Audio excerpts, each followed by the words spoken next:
Hare Krishna and welcome everyone. We're so happy to have you here for our Pathways to Perfection. Pathways to Perfection is our 10-session Deepening Bhakti series. This series is organized by the Bhakti Center in New York City and co-hosted by several regional centers. Today's gathering is our second session in the series. Last week, we were treated to an overview of all 9 pathways with His Holiness Radhanath Swami. Many of you were here for that. If you didn't get a chance to watch that just yet, that's absolutely fine. But please do check it out on our YouTube channel, and perhaps someone can put the link to that channel in our chat box. Today, we are so delighted to have with us His Grace Radhika Ramana Prabhu, who will guide us on an exploration of our first of the 9 pathways that we'll be talking about. And this pathway is called Sravana, or hearing.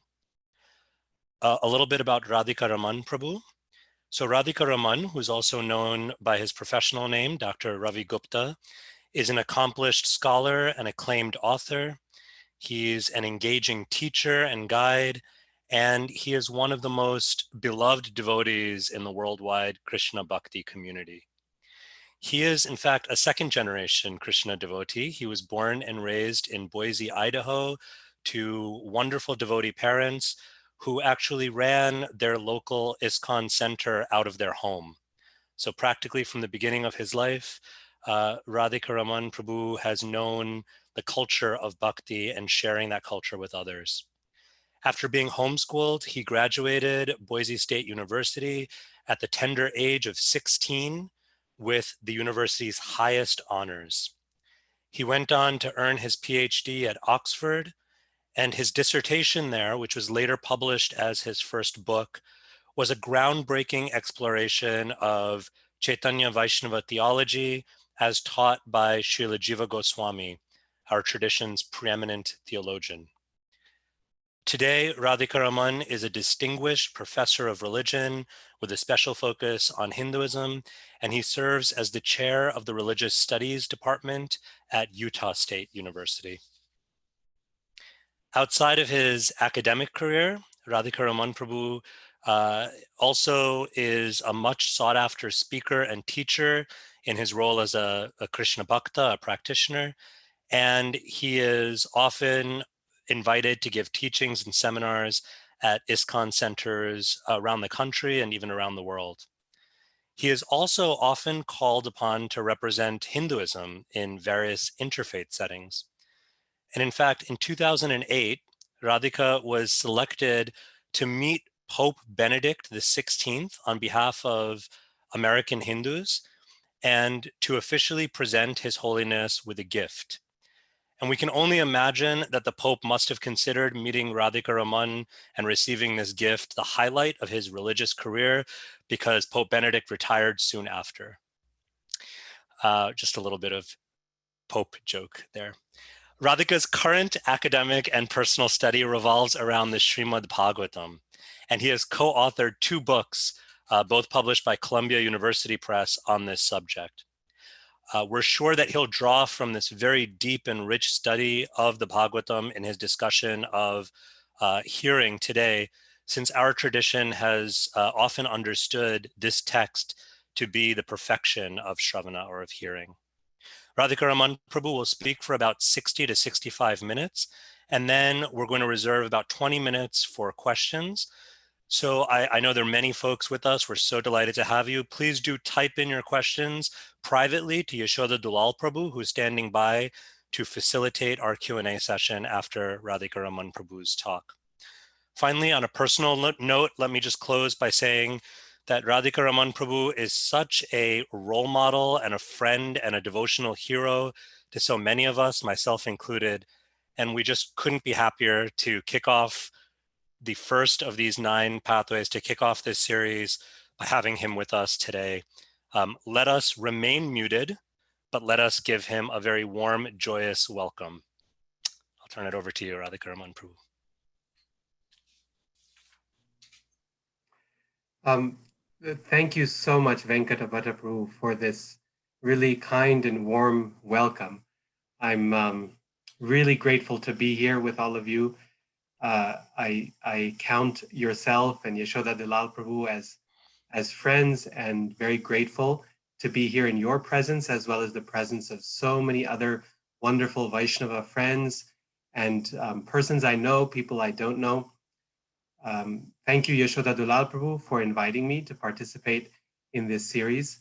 And in the next hour, I hope I can give something of value in regard to the topic of Sravanam, or hearing, as a pathway of Bhakti. So again, my sincere thanks to Venkat Bhatta Prabhu and Yashoda Dalal Prabhu, and to the other devotees who have assisted in organizing these series. I'm very grateful to be here. So I think I would like to begin with a verse from Srimad-Bhagavatam, one of my personal favorites. Actually, two verses. I'll read the translation, the verse and translation for the first, and then the verse translation and purport for the second. If I'm going to just share my screen.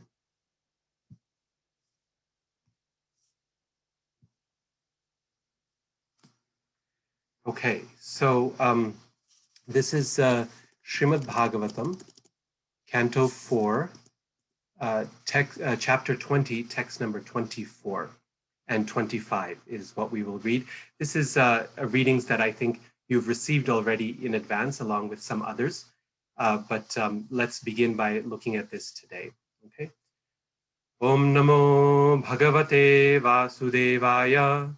Om Namo Bhagavate Vasudevaya. Om Namo Bhagavate Vasudevaya. Om Ajnanatimirandhasya Jnananjana-shalakaya Chakshurunmilitam Jena Tasmai Shri Gurave Namaha. Text 24. Nakamayena tatadapyaham kvachin Nayatra yushmacharanam bhujasava Mahattamantar hridayan mukhachyuto Vidhatsvakarnayutameshamevara.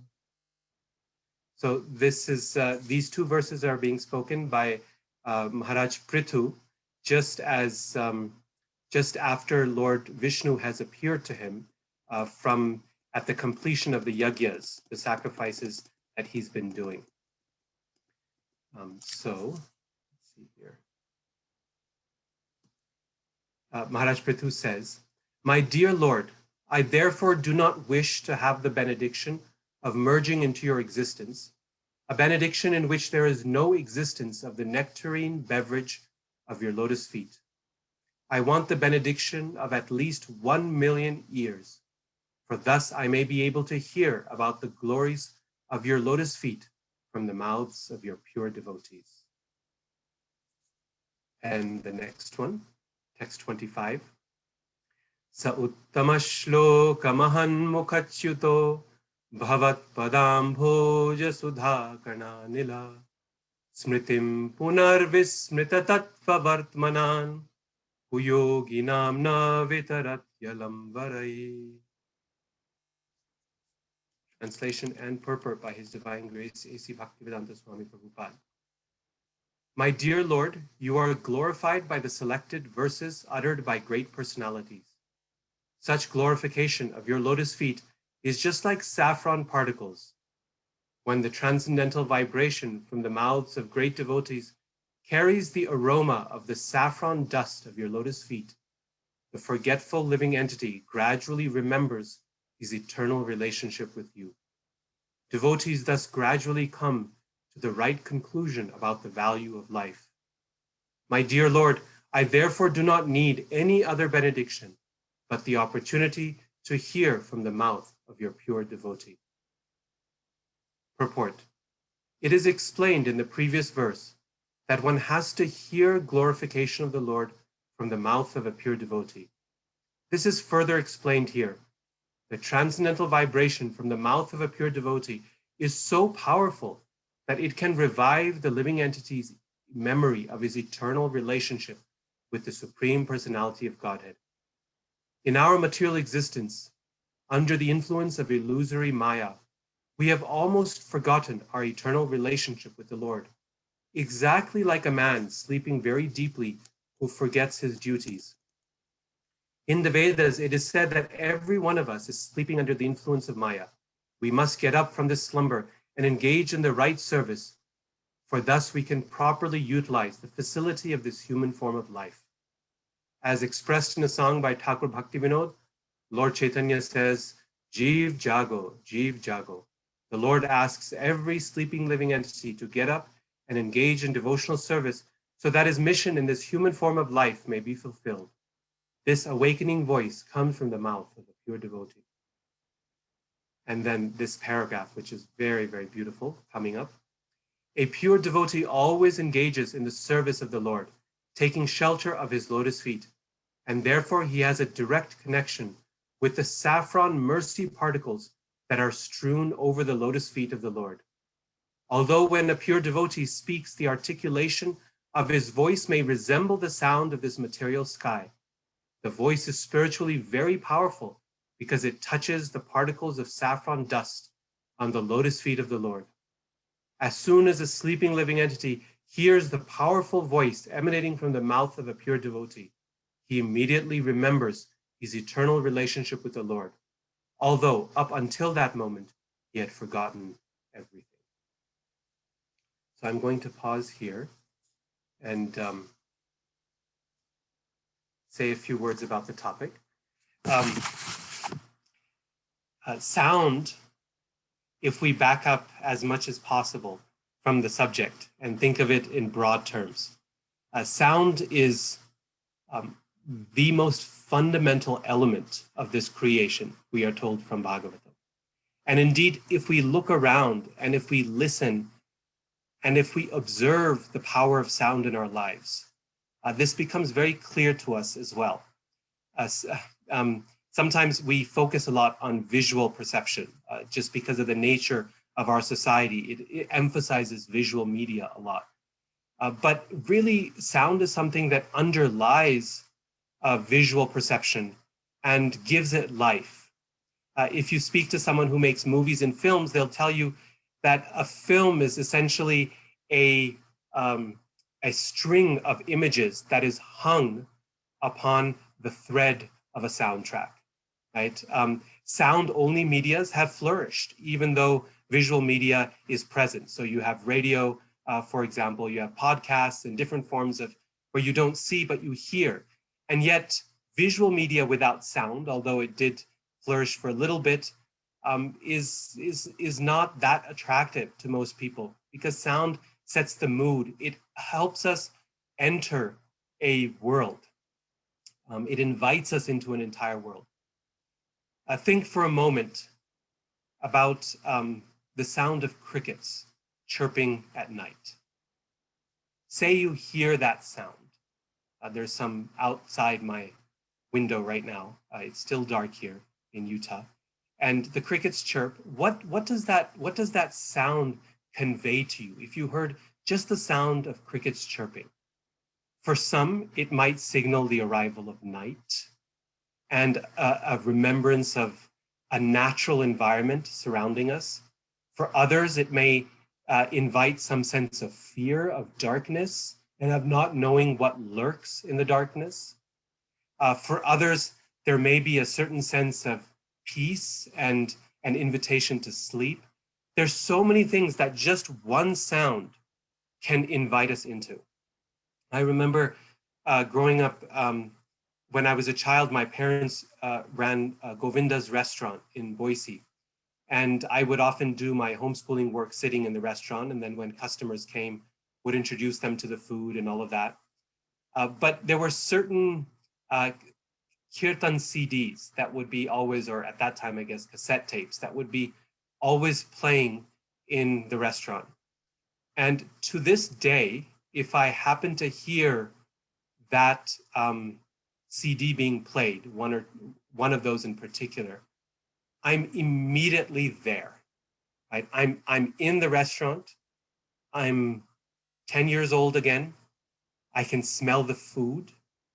I can taste it, practically speaking. I can see myself. I can see everyone around me.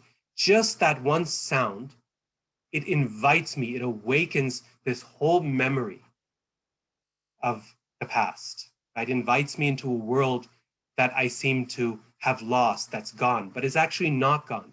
It's available just by the power of sound. In fact, if you notice here, in these two verses that we read, Prithu Maharaj is doing something called synesthesia, where he's taking the sense of hearing, okay, hearing Krishna Katha, and he's mixing it with other senses. I don't know if you noticed, but in the first verse, he talks about drinking the nectarine Katha, Krishna Katha, which is, of course, the wrong sense. It's taste. And then he talks about the fragrance of the saffron particles from Krishna's feet, which is yet another sense, which we consider to be separate, namely smell or fragrance. So he's taking the sense of hearing and he's connecting it to taste and to smell.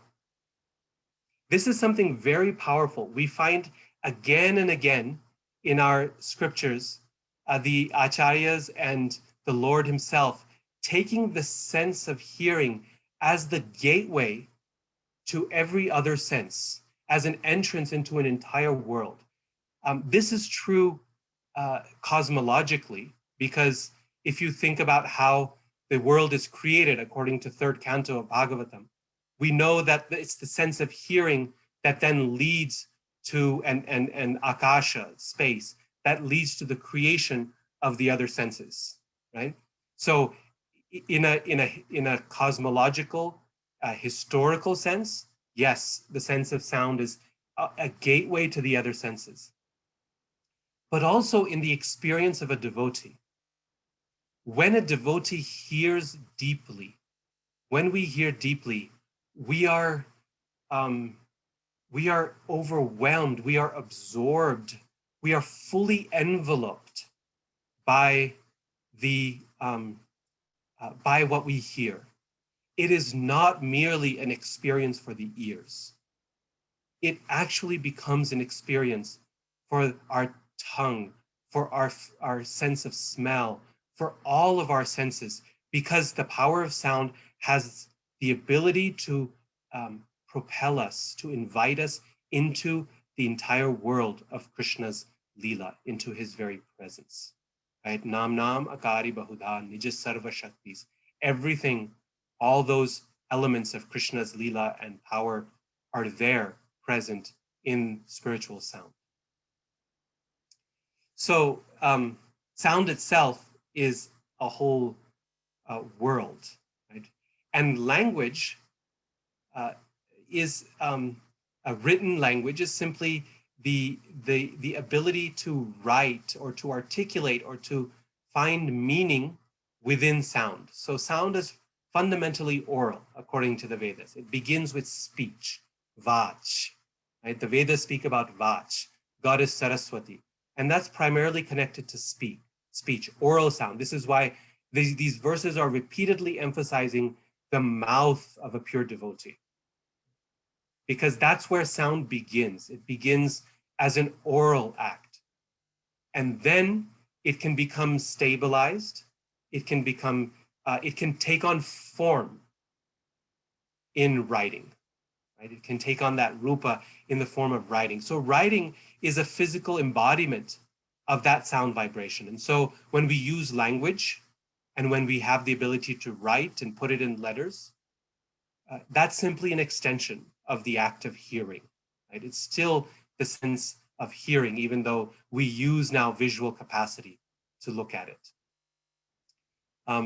This is why Panini, the great grammarian of India, who basically his Sanskrit grammar was so powerful that it eclipsed every other grammar that came before and most that came after.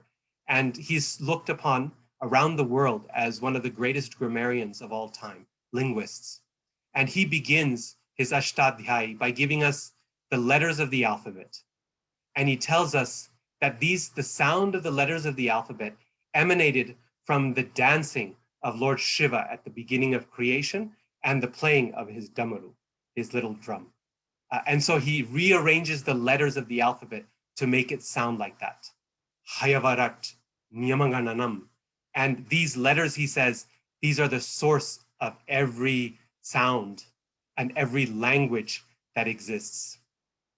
Srila Jiva Goswami, in his grammar, Harinamamrita Vyakaran, which is based on Panini's grammar, he disagrees on this point. And he says, no, not from Lord Shiva, Lord Mahadev, originally from Lord Narayana. Narayana Udbhutoyam Varnakramaha. The order of the letters, those sounds, is born from Lord Narayana himself. And so we know from Srimad-Bhagavatam, right, that the original sound that is first heard by Lord Brahma, that propels him to act, to think, to know who he is. Just the two letters, ta, pa, perform austerity. And this command then allows him to enter into a gateway, which leads him to more spiritual sound, particularly the sound of Krishna's flute, as it's embodied in the syllable Om. So in this way, we find that sound propels everything. And indeed, in our lives too, sound can be that foundation that propels us everywhere, that propels us into the deepest reaches of bhakti.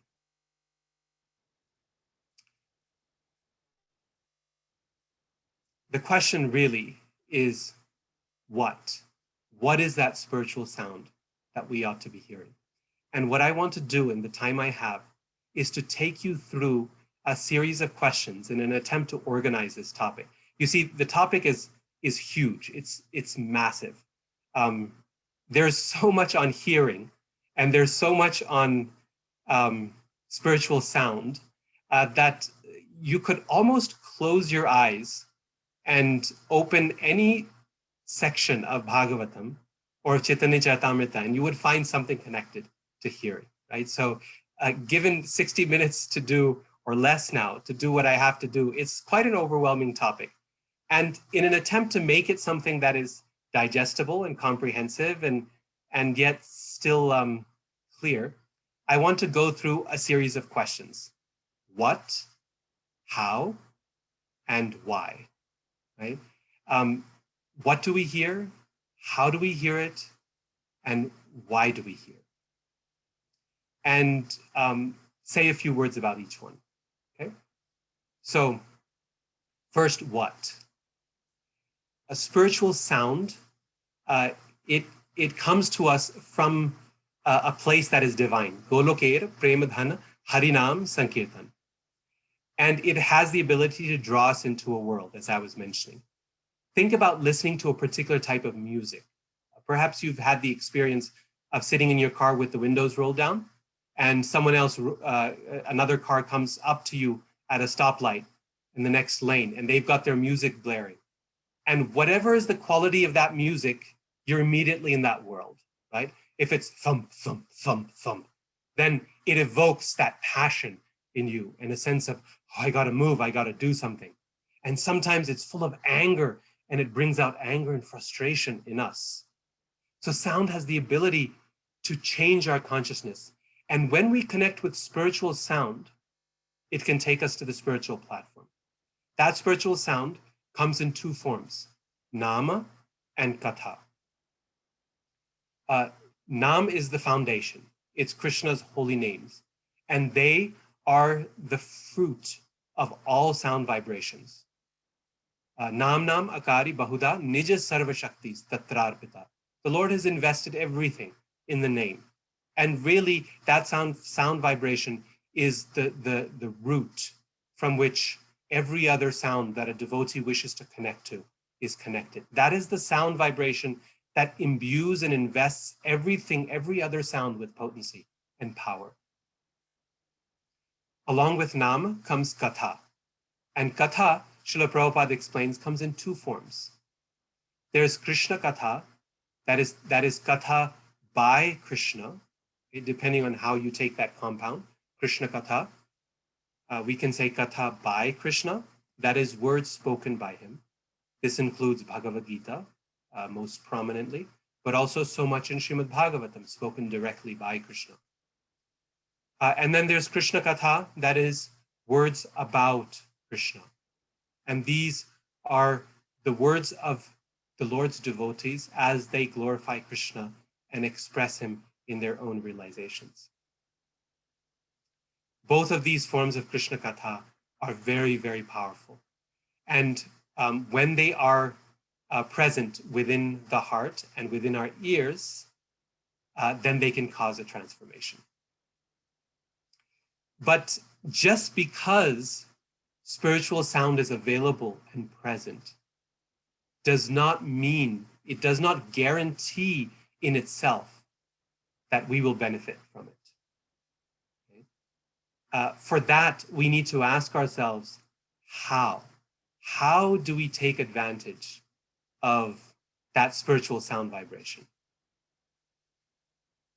And here I want to encourage us to think of Sravanam not only as hearing, but as listening. Now, these two words on one level mean exactly the same thing, but they also convey a different sense. Hearing, not just hearing, but listening. Perhaps you remember as a child, your mother telling you, or perhaps you do this to your own children. You ask them, "Are you listening?" And the kids often say, "Yeah, I'm listening." But what do you mean? I mean, obviously, they've got their ears open, right? So they're hearing. There's really no way to close the ears except by stuffing them with something external, right? So they're hearing, but the question is, are you listening? And what does that question mean? It means, are you actually taking in what I'm saying? Are you paying attention? And our practice of Sravanam as devotees, as bhaktas, will be effective to the degree that we engage in active listening and not just in passive hearing. There's a vast difference between passive hearing and active listening, or we might say passive reading and active reading, since both are, again, manifestations of sound. Passive means it comes in one ear, goes out the other. Our eyes are moving across the page, but we're not necessarily taking anything in, or very little in. One of the things at the university that I encourage my students to do is to do active reading. That means as you're reading the words, there's a few things that we engage in. First of all, we ask ourselves, what is being said? Can I restate what the author or the speaker is saying? This is not as easy as it sounds. We think we understand, and then when we try to put it in our own words, it doesn't quite come out right? So being able to express repeat what is being said, and here we find embedded in the practice of hearing, the practice of kirtanam, Sravanam and kirtanam, connected to each other very closely. Being able to express what's being said, but then also that expression is done with the purpose of creating empathy, of asking ourselves, do I understand why the author is saying what they're saying? Why this is being said? Do I understand what the speaker is trying to, their perspective? So we put ourselves in the shoes, in the eyes of the person who is speaking. Now, this is very powerful. If you read Srimad-Bhagavatam, for example, and you come to the prayers of, well, we read Maharaj Prithu's prayers, or you read Queen Kunti's prayers, and you engage in active hearing, and you try to put yourself in that person's shoes. Of course, we can't know exactly what they're thinking or feeling, but we can engage in empathy, empathic listening. And we ask ourselves, what is Queen Kunti going through at this moment? What has she just been through in her life? She's been through a war. She's lost so many of her friends or relatives. She's lost her husband. She's been a single mother, and she's struggled to raise her children in the face of immense, not just opposition, but danger. She's been through one struggle after another, and here she's speaking her heart to Krishna because this is the last chance she's going to get before Krishna leaves. And she may or may not know this, but Krishna will be leaving for good, leaving this world soon after. When we try to see things from the perspective of the speaker, then we're listening, we're actively listening. So we are able to understand what they're saying, repeat it, understand where they're coming from, empathic listening. And then we're able to ask ourselves, how does this connect to what else I know about this subject matter, about Krishna? Where else have I read this? How does this contrast or even contradict what I've read elsewhere? And how do I resolve that apparent contradiction? And finally, right, so we connect it with other pieces of our knowledge so that it becomes holistic, right? So you repeat, you put yourself in the shoes of that person, you connect it with other pieces of your knowledge so it becomes holistic, it becomes a complete package, it becomes part of your body, your intellectual body, your subtle body. And then finally we ask ourselves, how do I apply this? How is this relevant to me, to my own life? And that relevance is something that can do wonders when we come to that stage of asking relevance. Let me point out, though, that the question of application or relevance can only really come after we have done the others. Because often we think we know what's being said, and then we jump to a conclusion of what we need to do. But we haven't really heard, we haven't really listened what's being said. I mean, this is the personal experience of mine. So often I read a purport by Srila Prabhupada and I think, oh yeah, I know what's being said. I can just kind of skim through it. Because he's talking about we're not the body, we're the soul, and we have to surrender to the spiritual master. And in the process, I miss what's actually being said there because I make assumptions about what the author is saying, right? When in reality, there's something unique, there's something special in every purport, in every verse. And when we actually hear, we know what's being said, then we can ask the question, how can I apply? How is this relevant to me? And when that point happens of relevance, of application, that's when we will find that the speaker, that the book is directly speaking to us. It becomes a personal experience, not just an intellectual experience. What do I mean by directly speaking to us? You see, there's a generic form of listening. This is the type of thing most students do in a lecture hall with a professor. You kind of sit there and you let it wash over you, and it's facts, it's information that you have to select the most important pieces that might show up on an exam. But when we do personal listening, when it becomes a personal act, that's when it becomes one of the processes of bhakti, when it becomes individual. When we find that the speaker, the writer, is speaking directly to us. Perhaps you have this experience yourself of opening the pages of Srimad-Bhagavatam at a time of challenge or difficulty in your life and finding that something that Krishna or Prabhupada or Maharaj Prithu is saying directly speaks to where you're at in your life and what you need to hear to get solace or guidance or correction. These books are alive. The words are alive because transcendental sound is never inert. It's always alive, as we've just read, coming from Krishna's lotus feet. It's living. And when we hear it personally, when it speaks to us, it will not only transform, but it will say different things to us at different times in our life if we're hearing carefully. And that is when we know that we're listening. That same passage,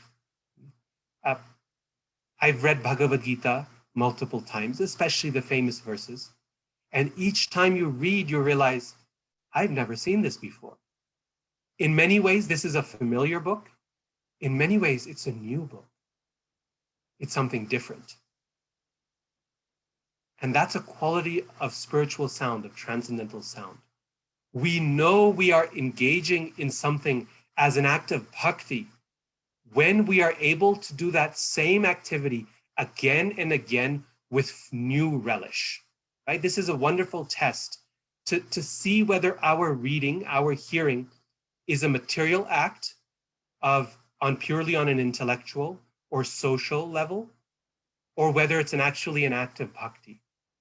When we can come back to something again and again and again, and it continues to give us fresh meaning and fresh understanding and fresh joy, we know that we're engaging in it as an act of bhakti. We are relishing it. This is the characteristic of anything in bhakti. Nava nava rasa. It's always bringing fresh flavor, fresh joy. So when we read, and we read again, and we read again and again, that is described as churning, as relishing, as drinking again and again and again. Muhuraho rasika bhavibhavuka. In the third verse of Bhagavatam. Nigamakalpataror galitam phalam shukhamukhad amritad dravasamyutam. Pibata Bhagavatam rasamalayam muhuraho rasika bhavibhavuka. Again and again, drink this nectar of Bhagavatam. And each time we drink it, it will tell us something different. I'll give you one example. Bhagavad Gita is famous as that katha spoken by Krishna to Arjun. When Arjun listens to Bhagavad Gita, what happens at the end of it? Well, Arjun doesn't want to fight. And at the end of it, he says that I am going to do what you asked me to do. Nashta moha smritir labdha. Karishye vachanam tava. And he picks up his bow to fight the battle, to engage with this world in a direct way. Now, in the first canto of Srimad-Bhagavatam, when Krishna departs this world, Arjun listens. Arjun is in a state of deep separation from the Lord. And to give himself solace from the Lord's separation, he takes advantage of Krishna's presence in sound by remembering the instructions that Krishna gave to him on the battlefield, namely Bhagavad Gita. As he remembers those instructions and thinks them through, what is the course of action that Arjun takes after that? He and his brothers leave the kingdom behind and depart the world. They go for the Himalayas. Now think about this. Isn't that what he wanted to do at the start of the Battle of Kurukshetra? Is go to the forest, give up his duties and say, I don't want to fight? And Krishna stopped him. I mean, he didn't actually say literally that don't go to the forest, but that was the import that he got. Krishna, well, he did say fight, right? Fight. So at that moment, Arjun heard, and the result of what he heard was fighting on the battlefield. And the next time he went back to those same instructions, what did he get from them? Don't fight anymore and go to the forest. The same set of instructions leading to two very different applications in the life of the same person. What was the difference? The difference was that Arjun was in a different place. As he grew and matured in his own life and went from being a relatively young man and ready to fight in the battlefield of life to someone who is older and now a grandfather and ready to go on to other things, right, to achieve ultimate perfection. He was in a different space, and therefore the same instruction led to different results, different applications. And this means that he was hearing. He was not just hearing, but actively listening. So when we listen actively, we will find that this hearing process, this Sravanam, is a gift that repeatedly gives us different things, different fruits at different times in our life, based on who we are, where we're at in our life, what we need to hear. Those words will speak to us differently. This is why the process of Sravanam never ends. This is why. Okay, we're on to why now, just in case you're keeping track. It never ends, right? The process of hearing never ends. In the life of a devotee, Shravanam is the primary way in which our sleeping condition, we are awakened from that condition. Just like if someone comes and shakes us and speaks to us and says, wake up, jago, jago, jeev jago. It wakes us up from this material slumber and reminds us of our eternal connection with Krishna. Sambandha.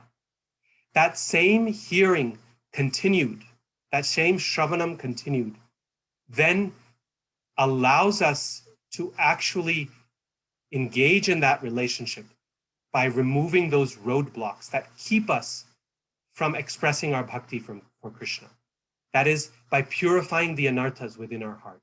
Shrinvatam swakatha Krishna punya shravana kirtana hridyantastha hyabhadrani vidhunoti suhritsatam. It cleanses the mirror of the heart, cheto darpanamarjanam, so that we can actually engage in the path of bhakti. This is abhidheya.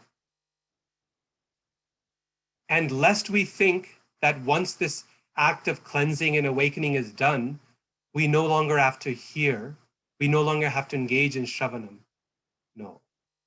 Shravanam continues endlessly, and it increases in flavor endlessly to the point of the highest reaches of bhakti, because it is the primary way in which we are able to engage in all the different aspects of bhakti. You see, Shravanam is first in the 9 paths for good reason, because it is the birthplace of all the other 8. If we listen actively, we will want to express ourselves. We will want to tell, to repeat what we have heard. That's kirtanam. And once we hear that active listening, actually what I've described as active listening, is also the beginning of smaranam, of remembering. If you read how our acharyas describe smaranam, Bhaktivinoda Thakur, he describes hearing and remembering as very, very closely connected. That when we are feeling, he says, always joyous in the process of hearing, then we know that we are actually relishing. And when we relish, we are remembered. Right? So active listening means turning that matter over in your mind, over and over, turning it over. And as we turn it over, that is essentially the first step of smaranam. Smaranam then goes deeper, and your future sessions will go deeply into that smaranam aspect. But the beginnings of smaranam are already found within Shravanam. Just as the beginnings of kirtanam are already found within Shravanam when done well. If we do Shravanam well, we are able to express what we have heard. That's kirtanam. We're able to turn it over in our minds and understand it from multiple perspectives. That's smaranam. And here in the verses that we read from Maharaj Prithu, as a result of his hearing, what is he asking for? He's asking for the ability to serve the Lord. In the verses that come, they're very sweet and in some ways very humorous, because Maharaj Prithu says, I really, really want to serve your lotus feet, just like Lakshmi Devi does. She's massaging your feet. And I hope she doesn't mind, he says. I hope there's no feeling of competition in her, because I really don't mean to be competitive. I just want that spot at your lotus feet. This is a desire for Pada Sevanam, right? Service to Krishna's lotus feet, which is yet another aspect, another limb of the 9 limbs of bhakti. And finally, let me give you the example of Rukmini Devi in 10th canto of Bhagavatam. Rukmini Devi, as a young woman, she had never seen Krishna before, but she had heard about him from, again, the mouths of pure devotees. And as she heard, her love for Krishna, she became attached to Krishna. Her bhakti arose simply from the act of hearing. She didn't see Krishna, she didn't touch him, there's no record of her engaging in deity worship. Just by hearing about Krishna from the mouths of the devotees who used to come to King Bhishmaka's court, she grew in her attachment to the Lord. And she writes this wonderful letter to Krishna saying, my Lord, please come and rescue me from the grip of Shishupal, who's threatened to marry me, and rescue me, take me away. My only wish is to give my life to you. Everything about me belongs to you, Krishna, and you're the only one who deserves to have me. That's Atma Nivedanam. That's surrender of our entire life to Krishna. And in the case of Rukmini Devi, it's born simply from Shravanam. So Shravanam hearing is the birthplace. It's the key to all of the 9 processes of bhakti. And the seeds of those 9 are embedded within Shravanam. They're embedded within that. We can find the other 8 limbs if we search within Shravanam.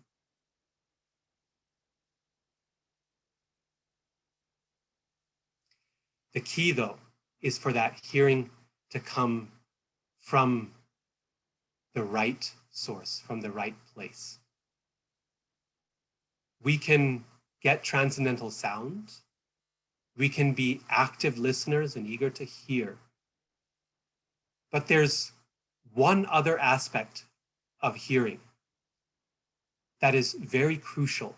There's content, there's the listener, and we've talked about both to some extent. And this is usually the extent of what people speak about when they talk about listening in a secular context. It's the content, the quality of the content, and the quality of the student. But the quality of the speaker is very, very crucial. And of course, we recognize this in some level. We look for speakers with, proper degrees or in a secular context who have some sort of profile.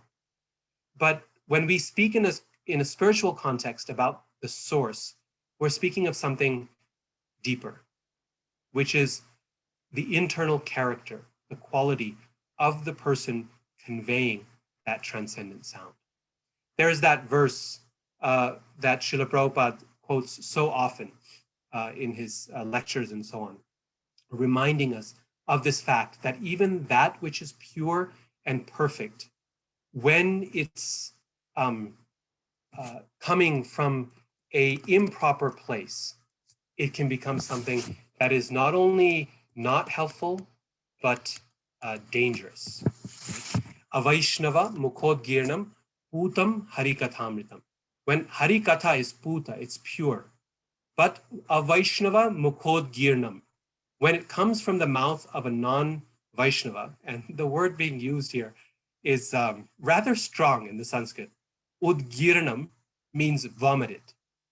When that sound is vomited forth from the mouth of someone who is not a devotee of the Lord, bhakto sime sakha cheti, who is not in that mood of bhakti and friendship with the Lord, then Sravanam naiva kartavyam, it's not to be heard by us.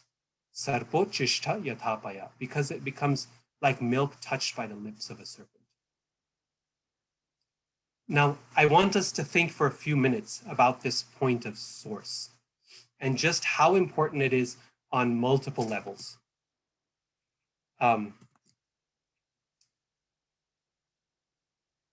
Knowledge, when it comes, even if it is accurate and good, but it comes from an untrustable source, right? Then that knowledge, even though the content is good, can not only be unhelpful, it can be downright dangerous. We see this in our world quite frequently. There is so much accurate knowledge out there that we can use in various ways. But when that knowledge, even though it's true, comes into the hands of someone who is ill-intentioned, it can be destructive. We see this with technology all the time, for example. Technology has many wonderful uses, and yet in the hands of the wrong person can become very, very dangerous, difficult, problematic, whether it's the internet, or whether it's military technology, or whether it's motorized technology. We see the consequences in terms of destruction of the environment. We see it in terms of our social structure, right? All of these things are examples of good content in the hands of the wrong person, right? Good content, improper source. In contrast, when the source is proper, when the source is well-intentioned, even if there is some deficiency in content, it will still be salutary. It will still be beneficial. Just like a teacher in a classroom who tells a first grade student, you can only subtract a smaller number from a bigger number. You can do 5 minus 3, you can't do 3 minus 5. Now, that might be limited knowledge. It might be incorrect to a certain degree, but it is what that child needs to hear at this point in order to understand the principle of subtraction.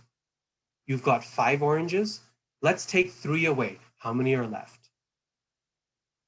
That knowledge, although limited, although connected with some sense of expediency, is still beneficial because the source is well-intentioned.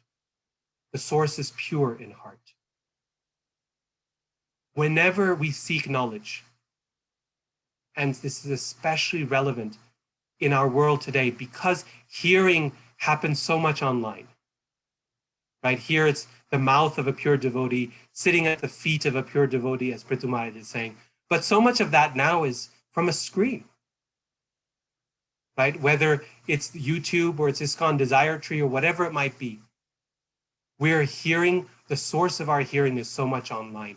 And online hearing brings so many benefits to it. I mean, how can we reject it when we're engaged in it right now?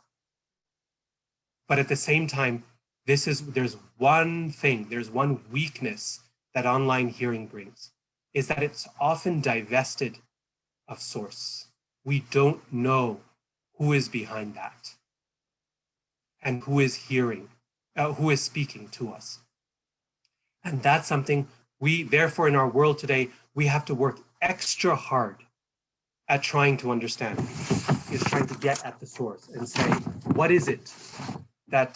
who is it that's speaking behind us? And this brings us to our fourth and final topic of who, right? So we did what, we did how, we did why, and now finally who. What's the main problem, Srila Prabhupada says, with other editions of Bhagavad Gita? They all are very intelligent, they're very good. But what do they not do? They don't honor the source of the Gita. And the source is Krishna. They accept the knowledge, they ignore the source. As devotees, on the other hand, we're concerned about the source. If you read Vishwanath Chakravarti Thakur's commentary in Bhagavad Gita, he's always asking the question, what is Krishna feeling at this moment?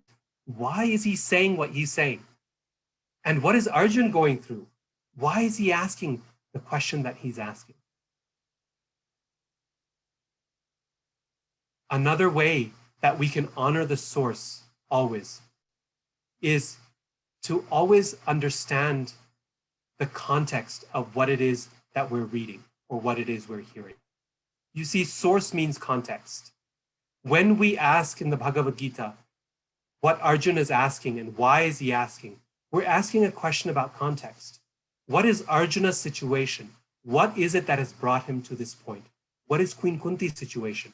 And what has brought her to this point? When we ask the question about context, we're asking ourselves, what is the source of this knowledge?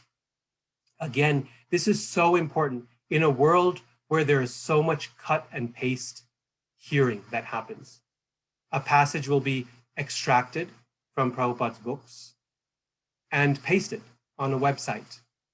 And that passage, free of all context, takes on a life and a power of its own. I encourage you to go back and look at the source of that quote. When did Srila Prabhupada say that?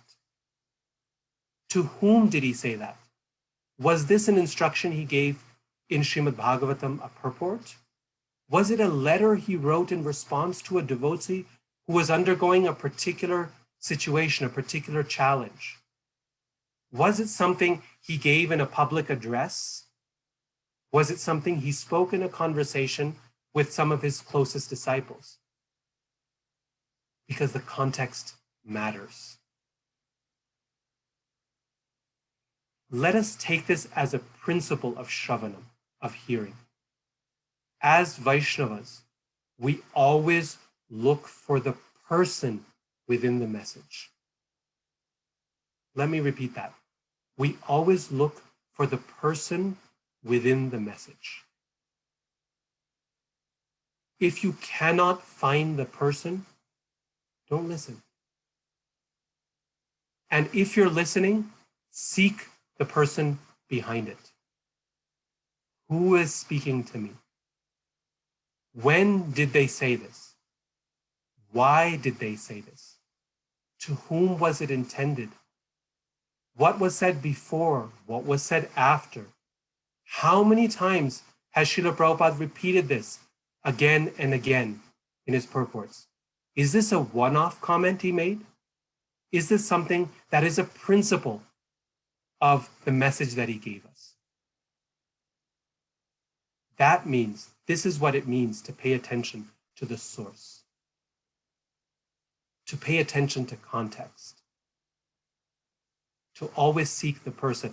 And on a lighter note, perhaps you have had this experience, but in reading Srimad-Bhagavatam, sometimes there are, it can become a challenge to get through the prayers that different devotees speak, right? The plot is easier and the story is easier, and then the prayers sometimes become plotting to you're like this, you're unlimited, you're beyond the three modes of material nature, you are the beginning, the end, and the middle of all creation. And I know when reading Bhagavatam as a child, it was sometimes a struggle to get through the prayers, and you wanted to move on to get to the point where we're actually into the thick of the fighting or the action. And of course, as you grow older, that reduces a little bit. You're not as much into plot, but nevertheless, it can be a challenge. One of the ways in which to make the prayers, to recognize their sweetness, because one thing we find is when our acharyas write about when they write commentaries on Bhagavatam, when they are listening to Bhagavatam, the parts that they are relishing the most are the prayers, right? Are those sections that a lot of people say, oh, this is too difficult to get through. Those are the parts that they are most excited about. 10th canto of Srimad-Bhagavatam, prayers of the personified Vedas. Those are some of the most difficult prayers to get through for many of us. I know for me, it can become very, very challenging.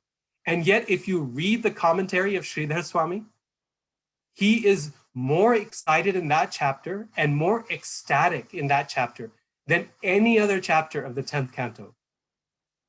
He's waxing eloquent about what the Vedas are, how they're praising Krishna. Okay? So one way to make that richer for us is to look at the prayers and to ask ourselves, who is praying here?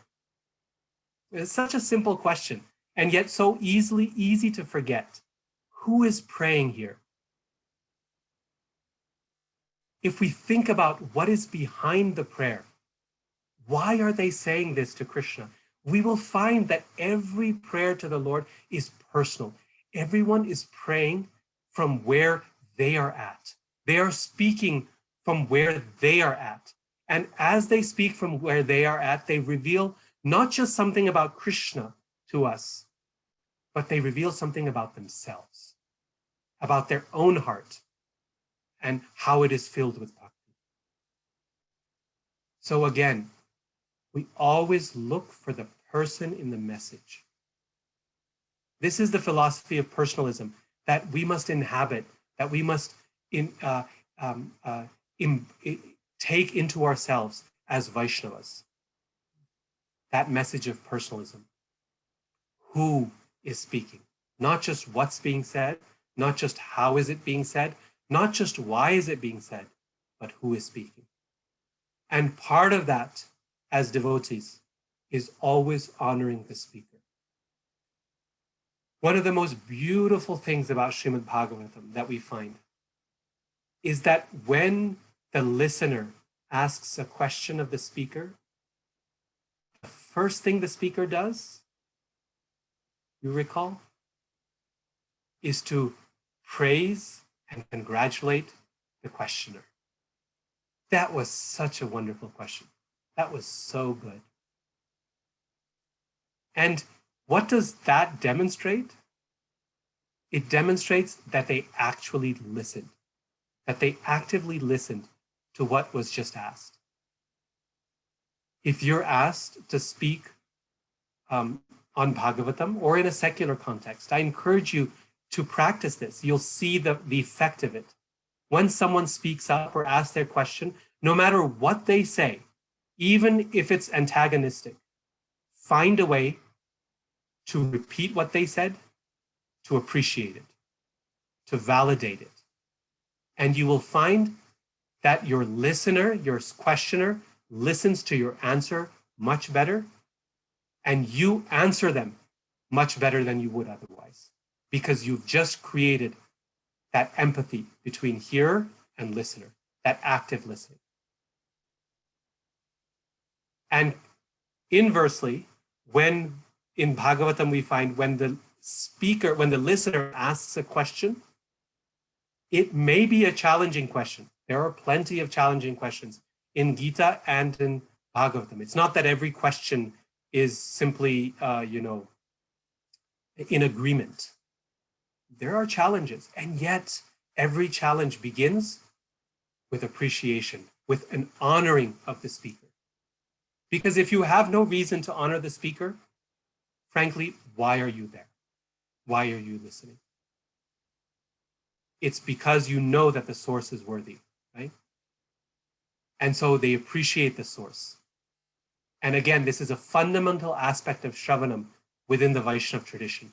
The source is always honored. When you can go to any yoga studio in the United States, and they will teach you a variety of asanas. You'll go there, they'll begin with an opening invocation, and you'll learn a variety of asanas. In a traditional context of learning yoga, the first thing you do is begin by honoring the sage Patanjali, from whom that yoga knowledge comes, and honoring your own teacher, from whom you are getting that knowledge of yoga. Why? Because we need to know the source. We recognize it's a statement at the beginning. Yogena chittasya padena vacham malam sharirasya cha vaidyakena Patanjalim pranjalir anatosmi. I offer my respects to the sage Patanjali, from whom this knowledge has come to us today. Similarly, in Ayurvedic medicine, it's not just filling the prescription. Before you take that medicine, you honor Lord Dhanvantari, the form of the Lord who brought to us the nectar, which is the source of every medicine in this world. Again, the knowledge of medicine is wonderful. The knowledge of yoga is wonderful. But as Vaishnavas, we find the person in the message. We always ask ourselves first, who am I receiving this knowledge from? Who am I listening to? That's the first question. And if that source is not worthy, don't bother listening. At best, it won't help. At worst, it will damage. And if that source is wonderful, listen with an open heart. Listen with an open heart, with a submissive heart, and with a critical heart, a critical mind that engages with it, asks sharp questions, as Arjun does of Krishna and Bhagavad Gita. This doesn't make sense, Krishna. You said this first, and now you're contradicting yourself. Please resolve this for me. And yet he knew that his source was worthy of that. So here we have it, right? Why, how, what, and who. The various components of the process of Sravanam, the process of actively listening to the Lord. And if we can take these various packages and bring it together in our life and in our heart, we are told by Srila Rupa Goswami that this process is so powerful that just a little exposure to hearing in this manner has the ability to transform our life and is sufficient to take us back home, back to Godhead. It is the water that nourishes the plant, the creeper of bhakti, our bhakti lata beach, is this Sravanam, followed by Kirtanam. So as we engage in it, we will find that as Prithu Maharaj is describing here, it will become a full sensory experience for us. Hearing is something that will engage our ears, our mind, our heart, our tongue, or even our sense of smell. Everything is enveloped in this. It becomes a full experience. And as we relish, it becomes a process that never stops.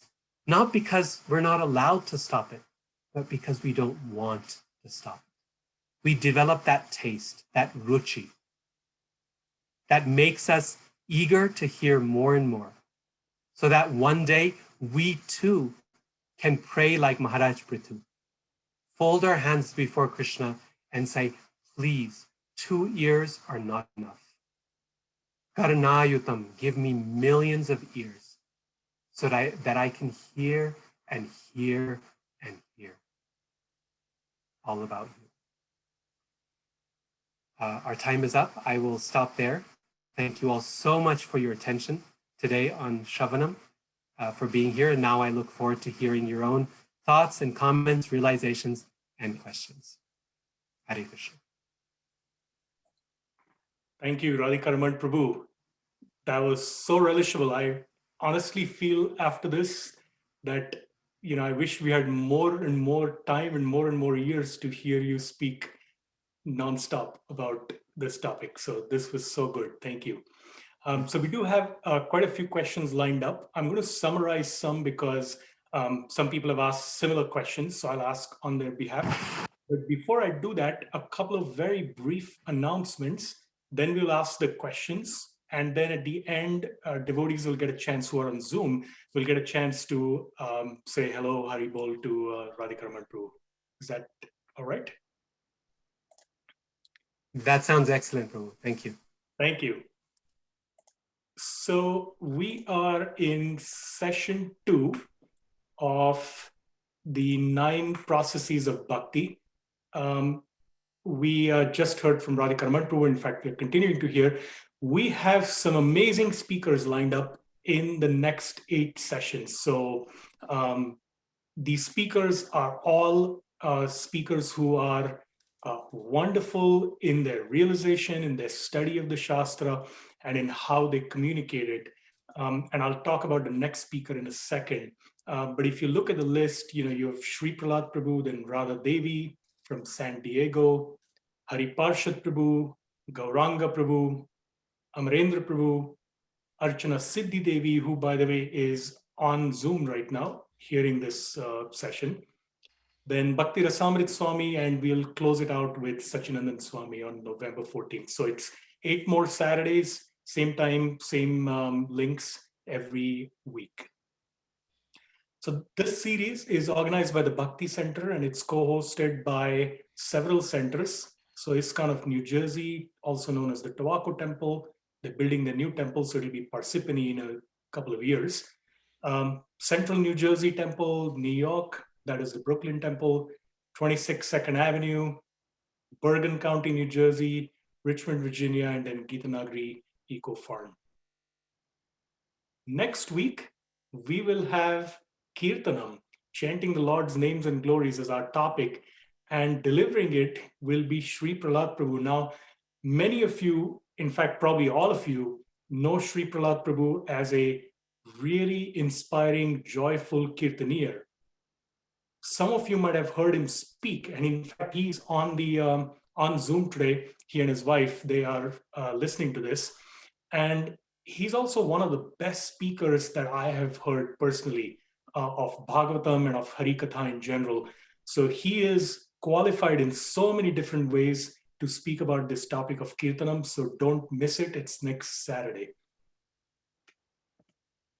So with that, I'm going to switch to questions. So our first question is actually an amalgamation of 2 or 3 different questions, Radhika Ramana Prabhu. It all boils down to questions about how to listen effectively. Are there things we can do? Is it dependent purely on Krishna's mercy? Are there internal and external things we can adjust in our lives? And as adults, a couple of devotees asked this question as adults, but then one devotee also said, how do we inculcate this in children? So it's probably a 2-part question.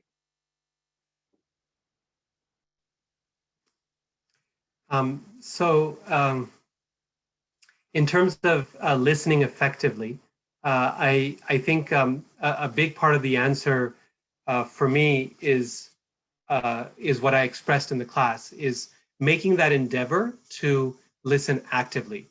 And that is, number 1, paying attention and responding and reacting and applying.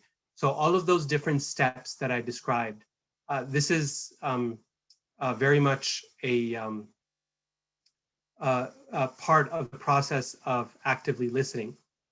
At the same time, that's our side of the equation. And what I like about the question that you just raised is that there's also an implication for the other side of the equation, which is that Krishna also has a role in effective listening. And this sounds odd because we feel ownership over our own senses. And so listening is all about me. But the reality is that the senses receive their power from the Lord, from various demigods who receive that power from the Lord himself. And so the ability to hear well, also Krishna has a role in that to play. And this is why in that famous verse from Bhagavatam, it's described that Krishna is there in the heart, cleansing the heart for us of the sincere, of the honest devotee. I love Prabhupada's translation there. He says, in the heart of the honest devotee, that when we approach listening with a sense of honesty, about who we are and where we're at in our path of bhakti, it allows Krishna to then do his job, right? So we enter it with sincerity, with honesty, and by putting in some effort so that listening just doesn't become a passive process where things wash over us, but we actually put in our effort, and that way we show our sincerity. That's our side.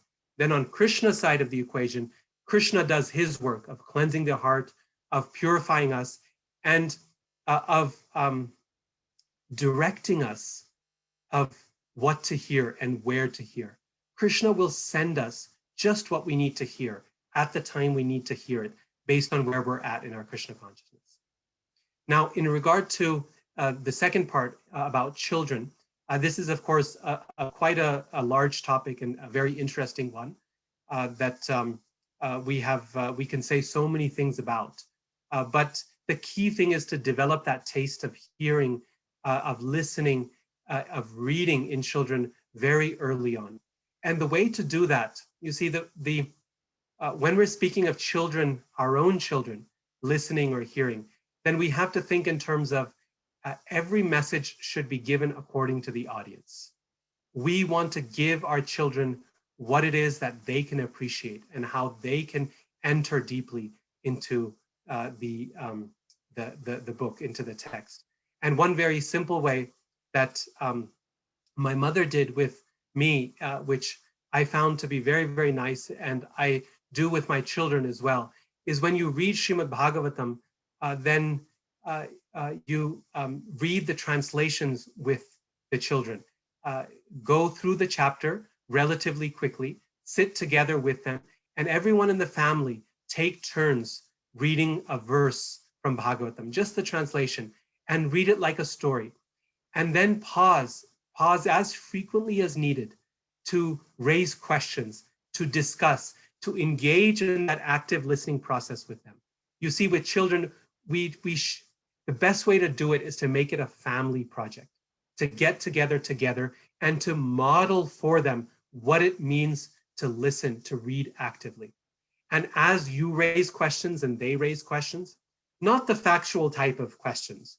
Oh, who was the younger brother of Dhruva and what was his name? How old was he? Not that type of question, but questions that ask us to listen actively.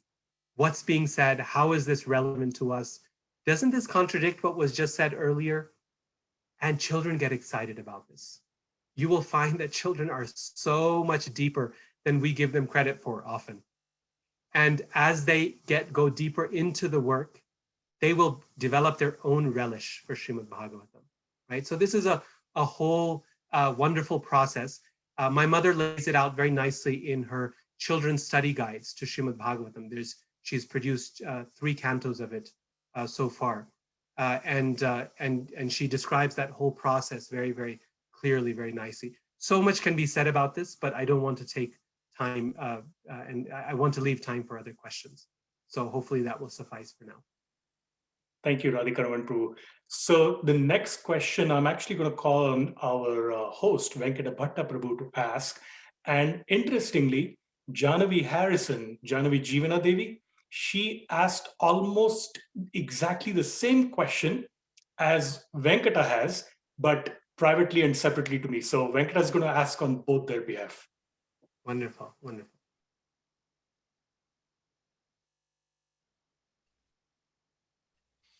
Hare Krishna Prabhu, thank you again so much. This is amazing.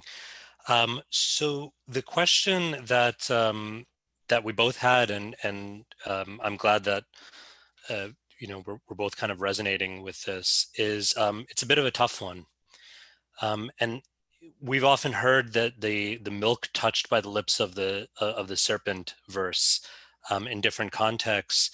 And quite often, and maybe even unfortunately, used as a way of putting down or condemning others, particularly non-devotees or practitioners of other traditions and other sampradayas. And this doesn't sit well with many of us. I know personally it doesn't really sit well with me. How can we understand this very strong and necessary instruction without then weaponizing it? And how can we remain chaste and faithful and honor our own tradition while at the same time honoring other speakers and representatives of other paths and other traditions without putting them down. Thank you. I think that's a very, very important question that both of you have raised. I think you're absolutely right in that this verse has every chance of being misused, of being weaponized, because it's very convenient for us to label the other as the serpent and ourselves as the drinker of milk. And that's a very convenient characterization. There's a few things I might say on this. One is that I think we have to recognize that the overarching quality that allows a devotee to hear is humility. Without a humility of heart, it is impossible to actually hear, right? Then that hearing doesn't become active listening. It doesn't go into the heart. It just becomes a mere intellectual exercise. So humility is the primary quality which facilitates Sravanam. And as a result, the very act of demonizing someone else by characterizing them as a serpent, so to speak, is more or less precludes our ability to hear, to listen well, carefully. That's one thing. The other thing, the way in which I understand this conundrum that you have brought up and try to apply this verse in my own practice is to recognize that no one is a serpent and no one is a perfectly pure entity, right? Most people in this world. Everyone comes with a mixture of different good and bad qualities. For ourselves, we have our impurities, we have our little demon inside us, and we have our bhakta, our sincere aspect where we're genuinely trying to serve the Lord. So when, as a madhyam adhikari, someone who sees the world in a proper balanced perspective, a madhyam adhikari is someone who's actually actively practicing on the path of bhakti and trying to advance. That person has to have the ability to, like a swan, sift what is good and useful from what is not good and what is not useful. That is actually a characteristic of one who is a devotee. The hansa, or the swan, the quality of the swan described in the scriptures is one who is able to separate the milk from the water. And in fact, I did a little research on this. And in fact, there is a particular type of swan that migrates every year from Siberia to India, which has a quality in its saliva that when it touches milk, it curdles the milk. And in this way, so to speak, separates the milk curds from the whey that's present there. Very unusual thing. But in case anyone was wondering about that analogy, it's actually rooted in some form of biology there.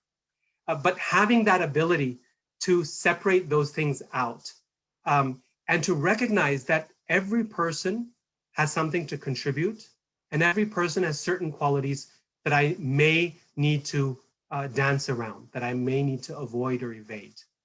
And then being able to take what is good from that.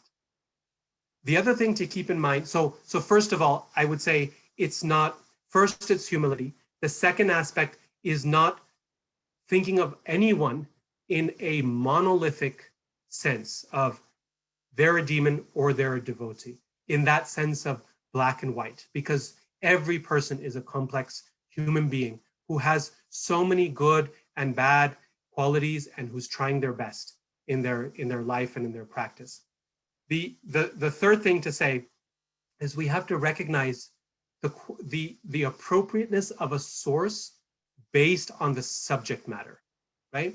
So if we're listening to, we want to learn about engineering, we go to an engineering professor, and that professor may be terrible when it comes to, counseling their students. They may not be very good as a counselor or as a psychologist.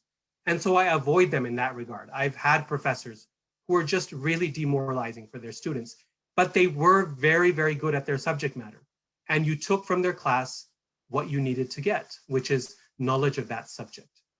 So when we approach a person, we ask ourselves, this source, what is their strength? And what is it that I can benefit from them? And receive that rather than putting them in a box and accepting one or accepting them fully or rejecting them fully, saying, what can I get from them?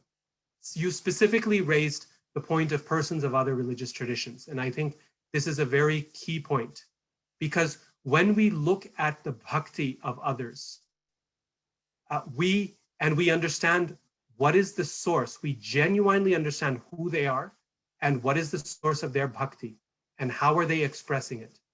We can receive that, we can appreciate it in a very profound way, because we come to recognize that they are not ISKCON devotees, they are not Hare Krishnas, they may not call themselves Vaishnavas, but they are devotees of the Lord in this way. For who they are and what they practice, they are doing it sincerely. And let me listen actively and nicely and properly to them.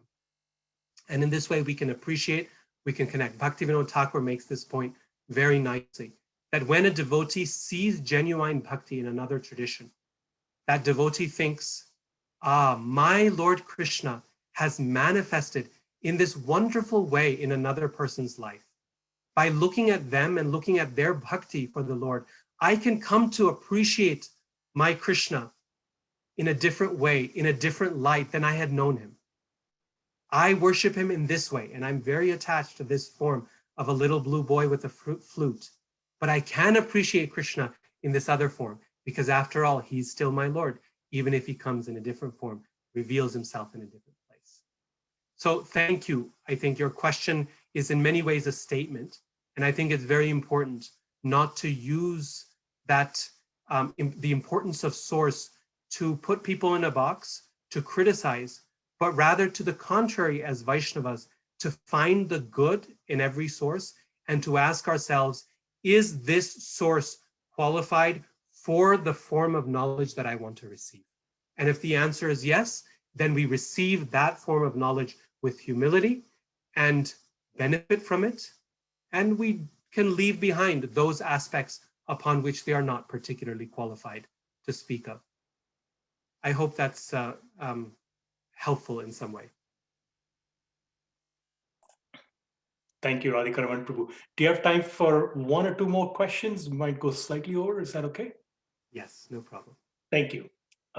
So there were a few questions about prayer, for example, and you answered those in terms of like, how do we relate to the prayers? Because sometimes it feels very repetitive and frankly, a little boring when we read those prayers in the Bhagavatam. But the other part of that question was, there is so much information about like the dynasties that is given in Srimad-Bhagavatam, and it just feels like one name after another, and it's very hard to relate to that. So how should we read those parts of scripture, especially Bhagavatam and Chaitanya Charitamrita, where it might not seem so relishable to us in the beginning?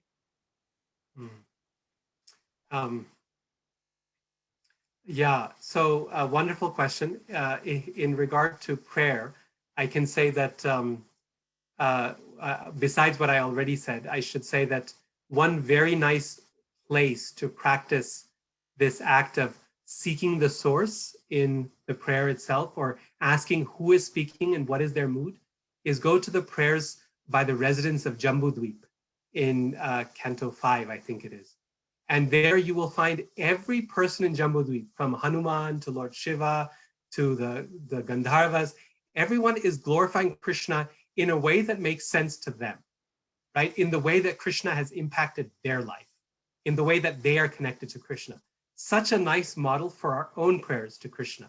They're speaking from where they are at. And it's actually, when you look at it from that light, it's really fun. It's really enjoyable to go through those prayers and see, oh, this is how Hanuman is praying. This is how he knows his Lord, Ramachandra.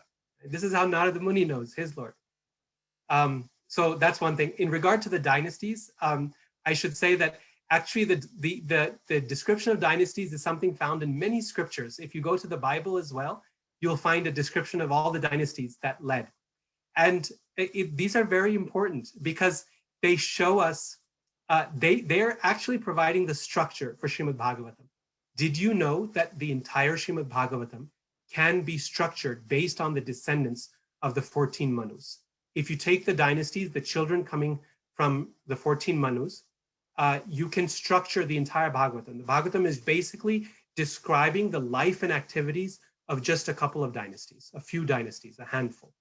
So looking through those dynasties and following the sequence of individuals as they appear gives us the structure of why Shukadeva Goswami is going from one avatar and one devotee to another. Otherwise, the order can sometimes seem a little random. The Bhagavatam does not give the order of stories based on chronology, not at all, right? And you might ask, well, what's the order? Is it just kind of what comes to mind? No, Bhagavatam is very well organized. And when you get to the children of Swayambhuva Manu, for example, that constitutes several cantos: Devahuti, Akuti, Prasuti, Uttanapad, Priyavrata. And you can work through those children of Manu, Devahuti, Akuti. You'll go third canto, fourth canto, fifth canto, and you can just work your way through, right? So sometimes you get a list because there's not that much to say about individual members. But remember, that's the structure, that's the frame. So treat it in that way, and you get a very valuable organizing rubric for the Bhagavatam that's useful for those of us who are analytical in mind. Thank you. And because you had talked about some of the books that your mother has written, I wanted to actually share a screen quickly so people on YouTube as well as Zoom can see it. Those books, I have them myself, you know, her study guides to the Bhagavatam, and I find them incredibly useful. And she raised you and Gopal Hari Prabhu to be who you are. So I think she's an authority on this subject. So I can't help but share this particular screen. Yes, thank you for doing that. They're all available on Amazon. Yeah, yeah. It's So, from Amazon that I'm sharing it. It's just one of the books. If you look at Aruda Devi Dasi, Arudtha Devi Dasi, you can see her books on Amazon. yes, yes. And she has an author page. If you click on her name, that'll bring you to all the various books that are there that are available. Yep, I'm trying, but apparently I have to be out of it to be able to go to that link. But anyway, No problem. So then I'll ask the last question. We actually have probably about 15 other questions that I'm not getting to. And one of the reasons we've asked people to send all the questions to me is so that I can group like questions together, and therefore multiple strands get answered instead of just one or two strands. So I hope you don't mind. And rather than asking people to unmute themselves and ask. So this is a common question, and several people on the chat have asked this. In terms of balancing our busy lives, whether it's as adults or there are actually a couple of high school and college kids who are on, and they asked, how did you balance your life studying scripture and, all the degrees you got, so you must have studied a lot. And so as adults, people have work, they have families, they have children, wife, husband, whatever, and they need to find time to, do Sravanam. And then so many other things in the temple, there are services and so on. And as kids, how do you balance it? So really multiple questions on how do you balance your life so that you find time for active listening, active reading. Yeah, wonderful. So two things I'll say. These are an excellent collection of questions. The first is that what time we do get to hear in our lives, let's use that well by active listening. We're sitting there anyway. We're hearing anyway. Might as well make the best of it and create a depth to the existing listening we have, and we'll get more mileage out of it. We'll get more benefit from it.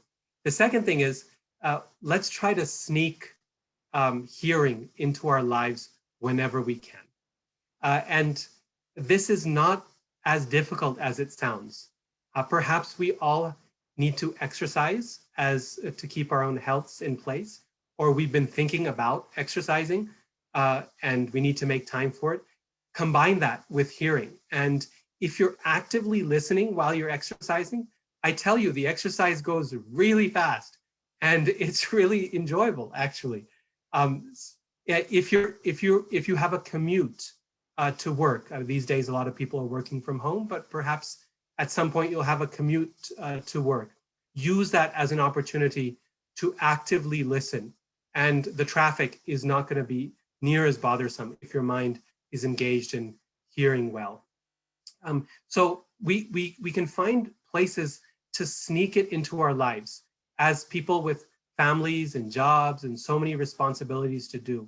If you're a student and you've got university, college, high school assignments, choose a topic that involves research into the Bhagavatam or into the Gita. There's so many topics out there that work really well. I know I wrote so many papers in connection to Bhagavatam and Gita for classes on English literature, for classes in history, for classes in creative writing. And you could choose any topic under the sun, but choose something when the professor gives you flexibility, right? But choose a topic connected to Bhagavatam or Gita, and that'll force you to go in and to read and to study. There was an occasion where I was asked to write about the environment, and I thought, okay, how about ancient Vaishnav perspectives on the environment through Bhagavatam? And there's so much on the environment in Srimad-Bhagavatam that you can find that's really, really sweet and very relishable, like the story of the Prachetas, like Krishna protecting the Vrindavan forest, like the killing or the subduing of Kaliya. So find excuses to hear. I guess that's the fundamental point, is our lives may not be structured where we can dedicate hours of time independently. That would be the best. That would be wonderful.